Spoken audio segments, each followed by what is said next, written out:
Well, hello world, welcome to Raccoon Point Studios. I'm Sean Bombs, and today I want to go over why I am getting rid of my Avid S3 for the SSL ecosystem of control. Now the S3 is Yukon protocol and it works great with Pro Tools. It's deeply integrated.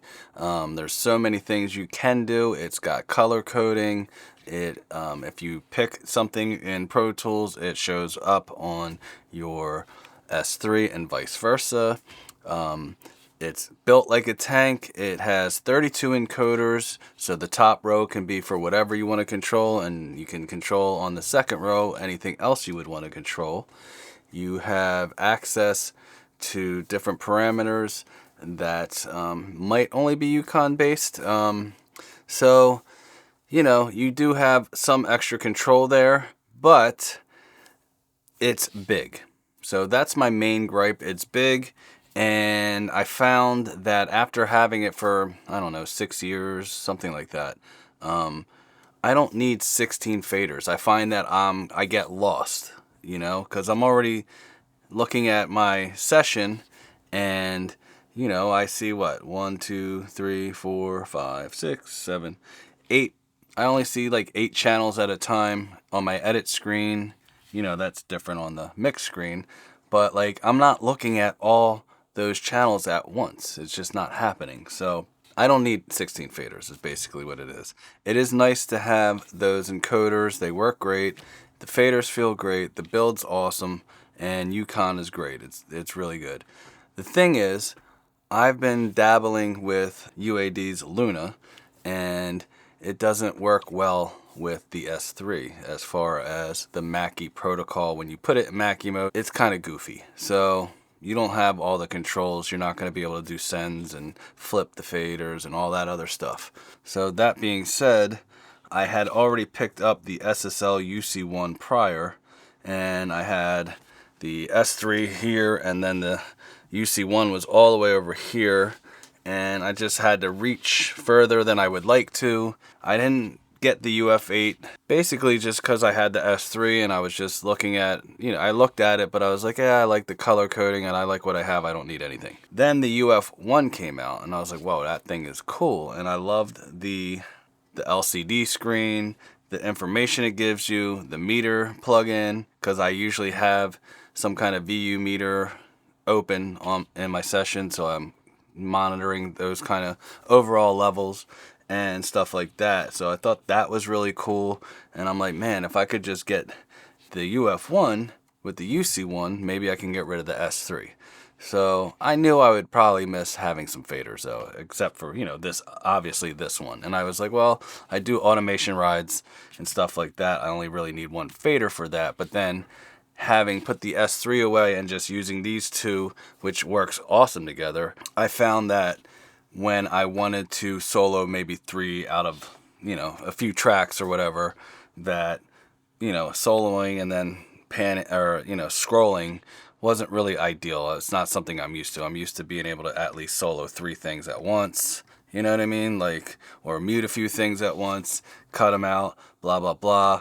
And, like massage a few faders when I'm trying to balance some drums out or guitars out. It's just like you have that ability to move multiple things at once and find the spot that you're looking for, or you might not even have known would sound that way had you not just messed around with it a little bit. Then the UF8 went on sale. It was already on sale for like $12.50. Then all of a sudden it was $9.99, and I'm like, it had been in my cart for months. So I was just like, all right, I'm getting that. 24 months to pay it off. Okay.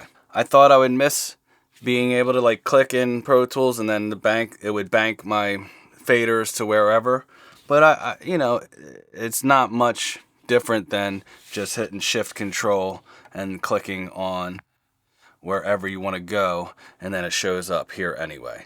And I was trying to get rid of having to use an iPad too, because I love Yukon. The iPad app is great, and having some shortcuts and macros and stuff like that's awesome. But the thing with this SSL ecosystem is the 360 software gives you the same ability as far as macros, shortcuts, key commands, and the cool thing is on the UF8, everything's labeled right here. So if you do some things, if you program a custom key command or whatever, you can label it and it shows up there big and bold for you. These LEDs on here, or these LCDs, whatever they are bright. I have all sorts of lights in here to shoot the video, and things can bounce off of here and I still can read it. And any angle, I can read it. I don't have any issues reading it. The S3, you could do that, but because of the depth of it and all the knobs, the top row was hard to see because of the way it was. I had to angle it up, and because it was like that, it just made other things have to work around it. With this, it's not as deep, and it's all this, like if I put anything next to the S3, I'm reaching. With this thing, they really thought this out. Like I can reach no matter where I'm at. I don't have to move around. I can reach all of this without moving from the sweet spot, which is amazing.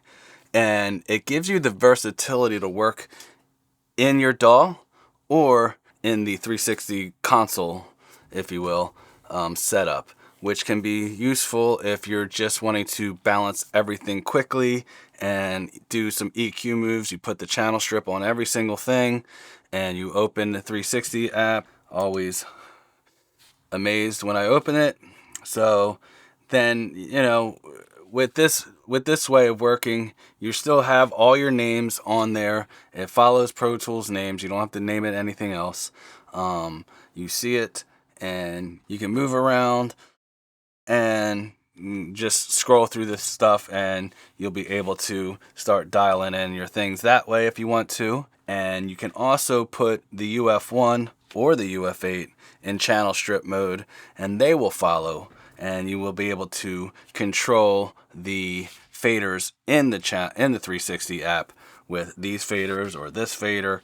So out of any Huey Mackie setup I've ever tried, this is by far the deepest and the most well thought out that I've ever used. Now the plug-in control I probably won't ever use because nobody maps them out how you would think they should be mapped out logically. Once in a while something works, cool. The way SSL got around that was giving you a control for that called focus, and if you put this in focus here, so if I show you right here, it is in channel focus, and I've showed this in other videos, but I'm showing you again. I can just do this, and now all I have to do is hover. So for a lot of the UAD plugins I use, this works great. It's detented, so a lot of like the API channel strips, the Chandler, API 2500, a lot of those things are clicked anyway because they're mimicking the hardware. So this actually works very well. So if let me show you real quick, curve bender, I'm over here. Now I just click one over, you know? If I use a mouse, sometimes I overshoot, just like I just did, because I'm trying to, you know, whatever. But this makes it simple. I can still even use this to bypass real quick. Not that you need to, but say if you're doing it and you don't want to click in your, you know, whatever. You know, you have the ability to do that. And somebody put a comment down on one of my other videos talking about this that the mouse is quicker.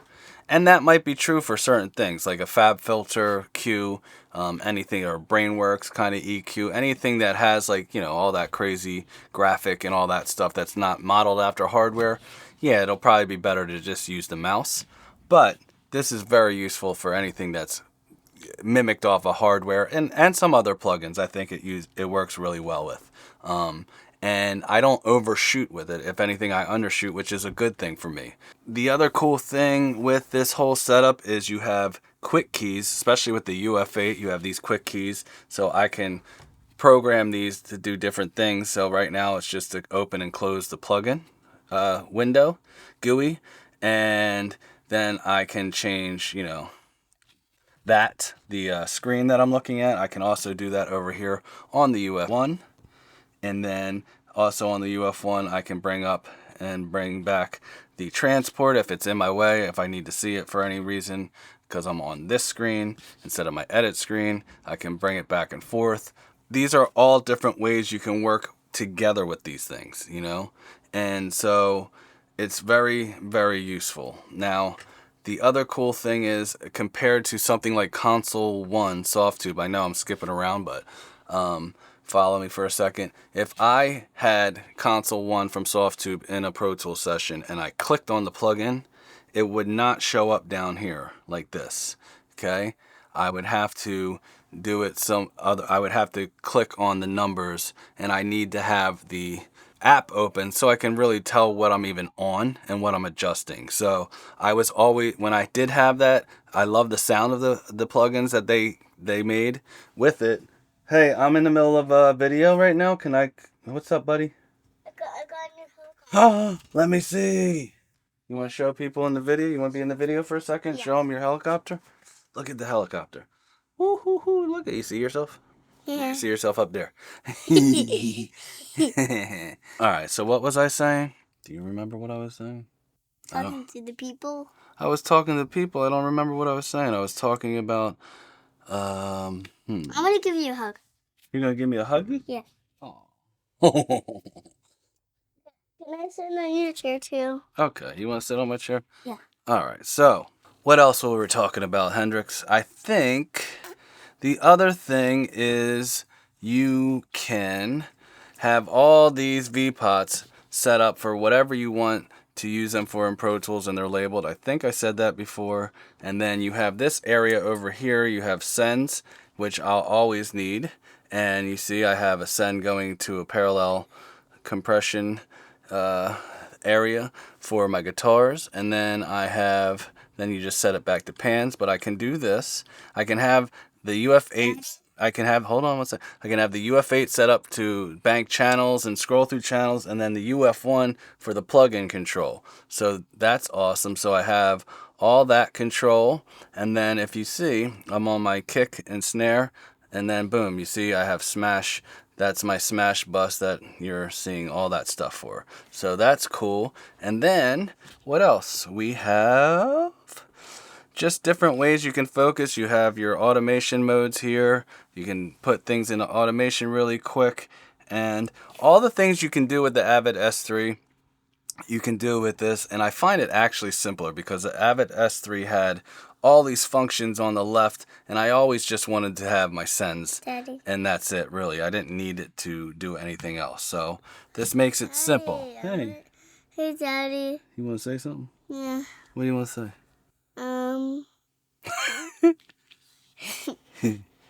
Why you have your coffee up here? Because I needed something to get me to talk faster. Because I was talking real slow the first time I tried to do this video. You're talking fast. Now I'm talking faster, right? Anyway, I just like it, man. Just trust me. So the S3 is more expensive. Even with a discount, it was more expensive than all three of these together. The last thing I will say, the build quality is amazing. The ability to attach the backing to raise it the way you want it is awesome. It's very user-friendly and gives you a variety of ways to prop this up. And then also, because it's modular, you have three different things. If I'm traveling and I just want to use have a transport and have a little bit of control, I can hook that up to my laptop or whatnot. Or if I'm going to, maybe do a session or whatever, like travel session, I can bring the UF8 for other kind of balancing and stuff like that real quick. Yes. Mm-hmm. What is that button going on? Blinking? Yeah. That's telling me that my groups are suspended. Oh, so right now, watch. I want to tell you. This, I can do one at a time, right? For my drums, right? Yeah, there's both. And if I hit this button, that means the groups are on. So now I hit one solo button and all of these are ready to go. Okay. I just want to also go over these, what I can program here. So if you go to the 360 app, it'll open, and these pots are these key 1 through 8, and I programmed them to be what I want. I mean, I think the previous and next marker was already there, but this other stuff I put in there and have shortcuts for. So now if I wanted to just suspend the group, boom, I know it's suspended. Now I can just do a few things soloed at a time instead of the whole instead of the whole group. I have a new playlist, which I always use all the time. So if I'm tracking and we're starting over, boom, new playlist, I'm keeping that. And I just keep moving, and I have Pro Tools set up to where it doesn't ask for me to type in a new name, so that therefore I can hit new playlist, nothing pops up, and I just keep rolling. And then I have my clip gain, which I use all the time, and then X or solo is so I can A/B things. So if I have two different things that are the same but I process them and I'm trying to see what I like better, I can just click one and it's going to cancel the other one, and then I put it back in latch for my regular mode, normal mode, whatever. And then I have previous and next mark. That's going to make it quick for me to navigate a session. So if I have a bunch of markers, I just boom, go. And that makes it easy for anybody else that might be working with me that, hey, I need to hear that part, and they can just hit to where they see the part on the edit screen. So that makes it incredibly efficient, and they all work well together. So I can have these two hooked up for the 360 channel strip mode, and then I can have the UF8 just working in Pro Tools. So I can have both things going simultaneously, and that could be incredibly quick. So I have a lot of ideas that I'm going to be working on here with these controllers to get them to be the most efficient way I can work, and share that with you as I find things. So if you're into that kind of stuff, hit the subscribe, hit the like, hit the bell, stay notified. I will be doing updates on how the progress of these controllers go for me.